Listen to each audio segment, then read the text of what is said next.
flexibility isn't just about customers who have a nice Tesla or a nice heat pump or all of these devices that typically require some kind of investment.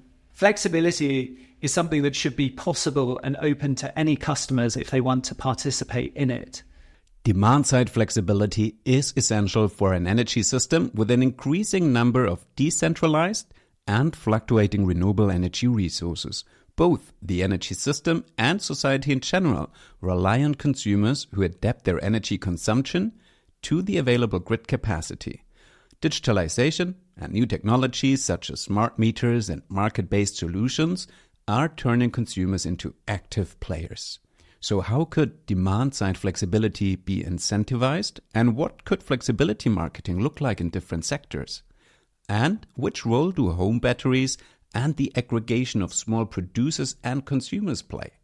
We'll find out in this episode. Welcome to the Smartery Podcast, a podcast for and with the creators of the new energy world. A world in which energy will be renewable, decentralized and digital, bringing together electricity, heat and mobility. Let us show you how we will get there and who will get us there. My guest for this episode is Kieron Stopforth, Senior Manager at Octopus Energy Group, where amongst many things, he also has been creating saving sessions, the largest UK customer demand shift program ever, and Intelligent Octopus, the largest smart charging virtual power plant in the UK. So he certainly is a great expert to talk to about flexibility. And with that, let's jump right into the episode. Welcome, Kieron. Great to have you on the podcast. Thank you. Great to be here. Well, now I quickly mentioned what you already achieved at Octopus Energy Group and what the group stands for itself. So fair to say you certainly are an expert when it comes to demand-side flexibility. Why is that such an essential puzzle piece of a flexible energy system, and especially the energy system we are trying to work on for the future? Yeah, great. Well, so I think that everybody's very familiar with the concept of energy transition, decarbonization and moving from fossil fuels to renewables. But I think a part of the transition that's very much overlooked is what's going on the demand side. So what we see as Octopus is customers are fundamentally changing the way that they use energy and relate to energy as a concept. So, customers are getting a lot more electric vehicles, a lot more electric heat, electric AC. But, they also at the same time care about costs and care about their energy bills. And they want the product that can serve them in a digital sense. So there's this transformation that's going on the customer side, and really flexibility will be a key piece of that. What we're trying to do is really create new sources of flexibility that are low carbon, focused on the customer.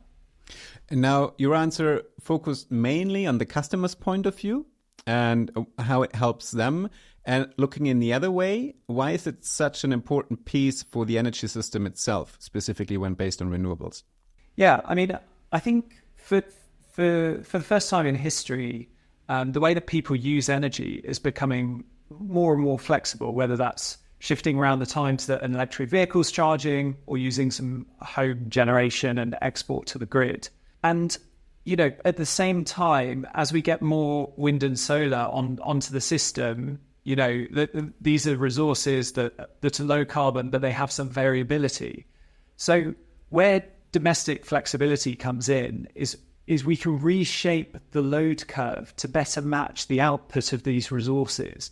And we're putting a lot of focus on kind of maximizing the use of renewables and really driving down the CO2 intensity of that energy use. That's what demand flexibility unlocks. Now, what's interesting, you're specifically focusing on demand-side flexibility when it comes to end consumers. How would you stack it against flexibility driven by industrial plants, etc.? So is there a ratio or a difference in significance? Yeah, so, we have a very broad focus for flexibility. So, the domestic side is very important, and we started life as kind of an energy utility company, but we're also kind of looking at opportunities in grid scale batteries, another key resource for flexibility. And on the sort of industrial and commercial side, we're we're having some conversations with large owners of electric vehicle fleets for transportation and logistics. So really, we're quite agnostic across all of these different types of flexibility. What we're trying to do really is just maximize the amount of low carbon flex that's available, and then find homes for that in different markets and energy services across the piece. And just if you do have those numbers, because it's super interesting, could you say to what extent the flexibility you're able to provide to the grid is derived from domestic assets or from industrial or commercial assets? Yeah, so the majority today is coming from domestic assets. But just to give a sense of the scale, so we recently hit 160,000 smart devices in homes that we're directly managing and responding to grid signals.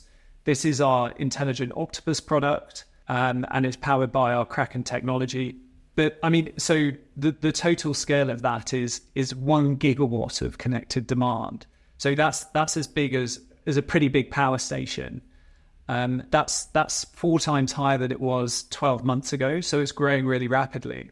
So I think, batteries and industrial flexibility, everything has a role to play. But the reason why the residential side is so interesting is just the pace of change and the speed at which people are getting new electric vehicles or heat pumps or solar and storage. There really is a revolution going on underneath our fingertips. Today's episode is supported by Solar Solutions Group. Solar Solutions manufactures under license premium solar modules, inverters and storage solutions for home and commercial use.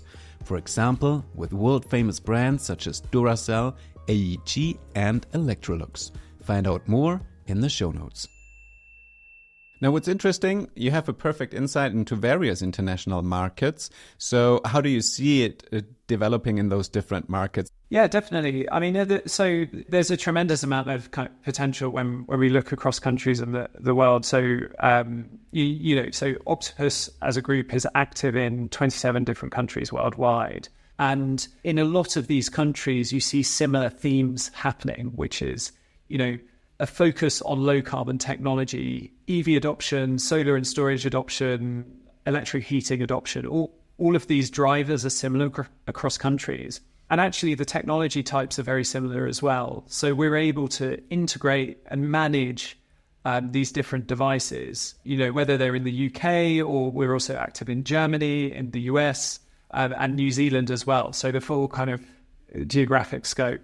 Oh, just a short detailed question there right away, because it's so fascinating. Are you able actually to shift that flexibility just within one market or also across markets already? Across different countries. Yeah. Yeah. So I think that will be more relevant, especially in a kind of European context. So what we're doing today is we're looking at the addressable markets within each country.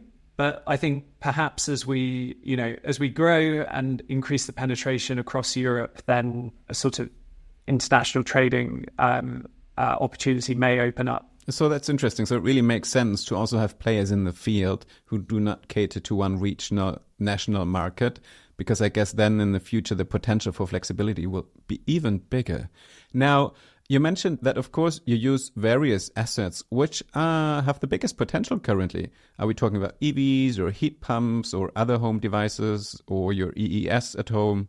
Yeah, I mean, I think where we see the fastest growth is in EVs. So the rate of adoption is quite high. That's kind of the biggest growth market. I think that for solar and storage as well, that's something where we're starting to see greater penetration happening, especially across Southern Europe, but also Germany. I think the interesting thing is all of these technologies work in slightly different ways. So if you're an electric vehicle driver, the flexibility comes from the fact that you plug in at 6 or 7 p.m. when you get home from work, and you don't need the vehicle until 6 or 7 a.m. the next morning when you need to leave the house. So that gives you about 12 hours where the vehicle's plugged in. But for the typical driver, they may only need two to 4 hours of charging per night.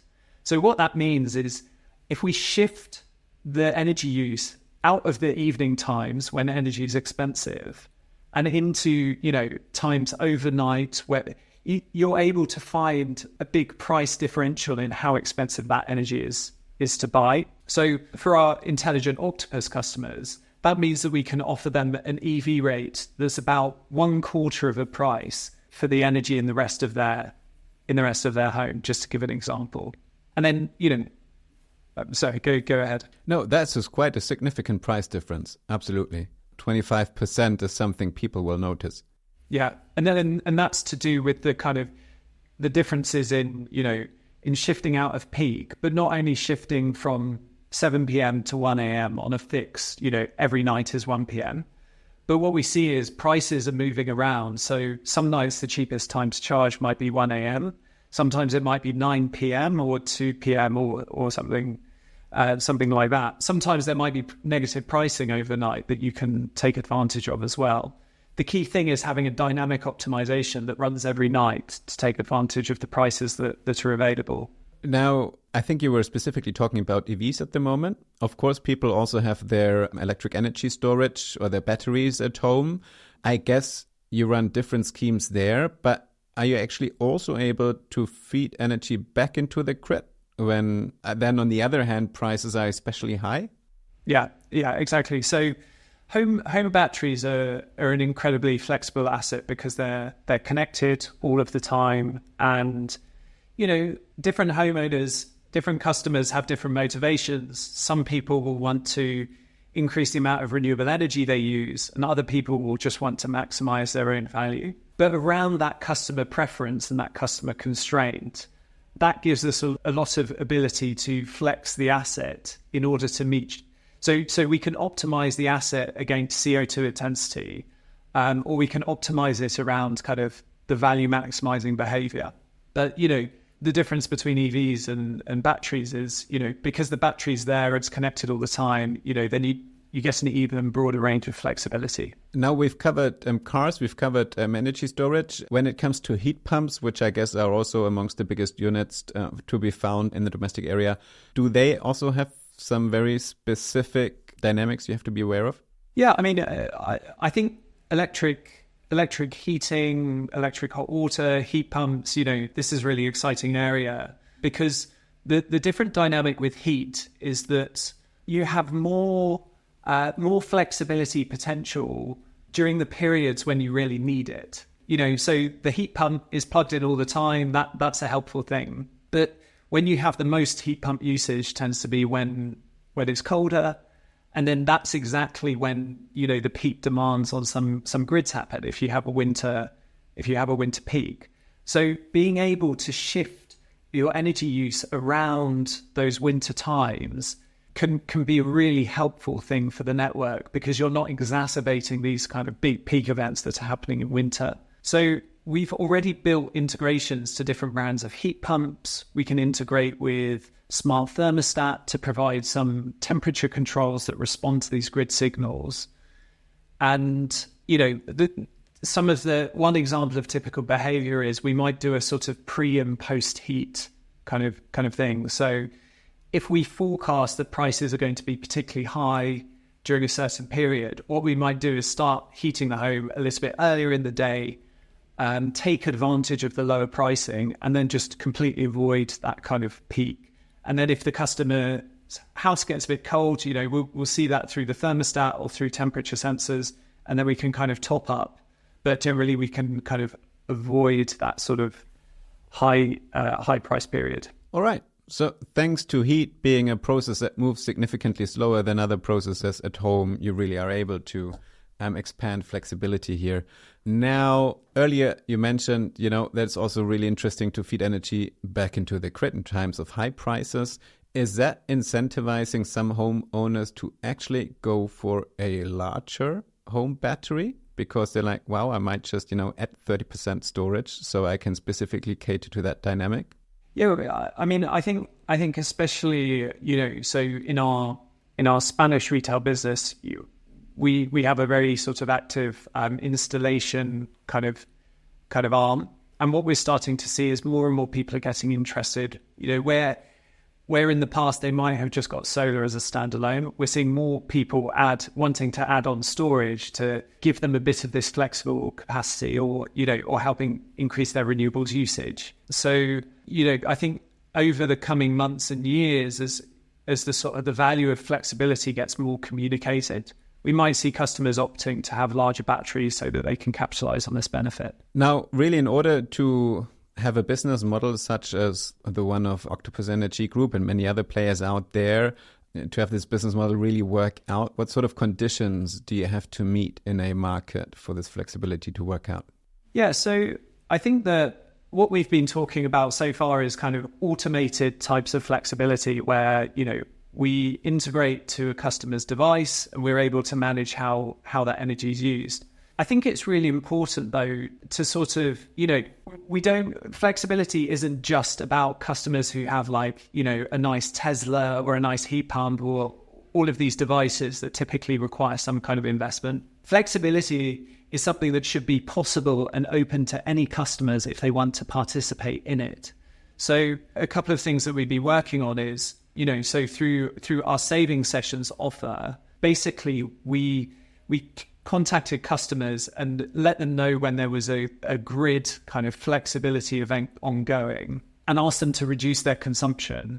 And we paid them a bit of money in order to kind of do that. So this was our saving sessions offer. We had 1.5 million people enrolled. And, we had multiple hundreds of thousands of people participating in each event. And across the whole winter, we shifted as much energy as a large city would use over the course of several hours. The critical thing with that is to participate. These customers in their homes, many of them only had a smart meter. That was the only kind of real requirement for them to participate. So rather than it being something that's just open for people who have electric vehicles or other devices in their homes, we're really focused on opening this up. So, smart meters are a great way of unlocking some of that flexibility. And, the UK's national grid, I think, showed great leadership in making this available to people who just had a smart meter. So really have a broad penetration of smart meters in homes is important, or not only homeowners, but just in people's homes. That is one of the requirements that really unlocks flexibility in any given national market. Are there any other conditions you must meet, or? Yeah, definitely. So I think helpful things for flexibility from a market's point of view. So firstly, you need to have smart meters. Looking across Europe, the penetration is sort of different depending on different countries. So the UK is about 50 or 60%. Italy has a very high penetration. I think it's 90% or above. And Germany, by Please comparison, don't mention Germany. I'm going to start to cry. Yeah. So I'm told you can confirm or deny this as you like, but I think the number is around about the 2% kind of mark there. So let's frame it different. We had a 100% growth rate. Sure, from 1 to 2%. Sure. Exactly. There's a lot of the future potential is massive for smart meters. Yeah. So smart meters, that's kind of a key one, because you need to know when customers are using energy in order to be able to kind of shift it and unlock the value. I think the second piece is the market access piece. So you can already get a lot of the value out of the wholesale market. So basically just the energy market as a whole. If you can shift energy, then you can buy and sell energy, at best times to do so. I think the third piece is system operators who are waking up to the potential of flexibility from houses and are taking steps to open their markets up for household participation. So I think the UK's energy system operator is a great example of this, where, recently we've started bidding home assets into capacity markets and the balancing mechanism in the UK. We're also working with Transnet in Germany to run a trial to use electric vehicles in balancing services. So I think, system operators they're very familiar with power stations, and homes are kind of a new type of resource, and is sort of a new frontier for people. But what we've seen and what we've done effectively is working with grid operators to demonstrate the potential of home load in market services. So I think that's something that's a really helpful enabler and something where we're going to keep working with grid operators to make it more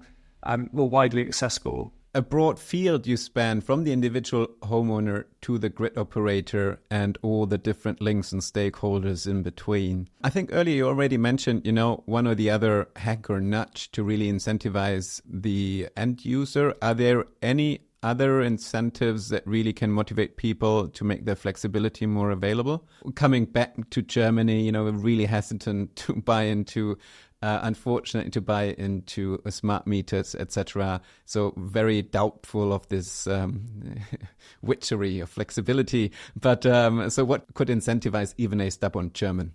Sure. I think there are a few different things. I mean, so firstly, it has to be good value for the customer. So, customers have to see benefit from doing flexibility and translating that back through a product like Intelligent Octopus or something like that. I think the second thing is simplicity. So customer, your average energy customer doesn't want to have to spend all day thinking about what's going on in the energy markets or prices. And there's so much complexity across how the different markets work that really it's the energy company's job to simplify that and give customers a way of participating and seeing value in this stuff, but not forcing them to study the energy price every half hour. And so that's kind of the utility's job. I think the other key thing is, figuring out a way to communicate with customers, in a way that sort of really matches and speaks to their needs, their preferences. So that's stuff like providing really good customer service, being really responsive to your customers, and if there's a problem, trying to resolve it quickly. But it's also using tools like app and email, so the customers, everybody does everything through their phone today. So having a really good app and providing the right level of information and having intuitive design, that's really important. And then the final piece of that as well is kind of how you're communicating and what you're communicating to customers. So that includes, customers are becoming more motivated by sort of low carbon transition and wanting to decarbonize their energy, and being able to explain how the actions they're taking is resulting in a positive thing for the environment, for the planet. Those are messages that respond with a big segment of customers right now. So I think, so basically I think it's kind of like, there needs to be a value. You need to communicate really simply. And then kind of the way and the content of that communication is important as well. Thanks really for sharing this insight into your playbook. Actually, I think I'm able to meet you in person as we record this. It's beginning of May, but you'll be at Empower Europe conference in Munich in a few weeks, hopefully bringing along some of your blueprints, insights and nuggets. On the other hand, what would you look forward to taking home with you? Which topics or trends do you think are particularly exciting this year at Empower Europe conference? When you think about the energy market, is sort of every system operator or every energy market is trying to do essentially the same thing. Like the physics of the system are the same. It's like, how do you get electrons from one place to the other? But the devil's in the details across all of these different rules. So the different systems and markets and services, like everybody does that in a different way. I think at the same time, each different country is grappling with the low carbon transition on the generation and on the demand side at the same point. So I think the benefit of events like this is getting to meet a bunch of different people and getting to see how everybody is addressing this common set of problems. There's great context and there's great learnings that you can then kind of come and apply to the different countries. So, we're active in many European markets, and we are actively pursuing flexibility activities in all of the markets where we have a retail presence. So helping to inform, understand priorities, needs, and helping to inform our approach there is very valuable activity from conferences like this. Thanks a lot. Looking very much forward to seeing you there in Munich, and thanks a lot for joining me today. Thanks very much.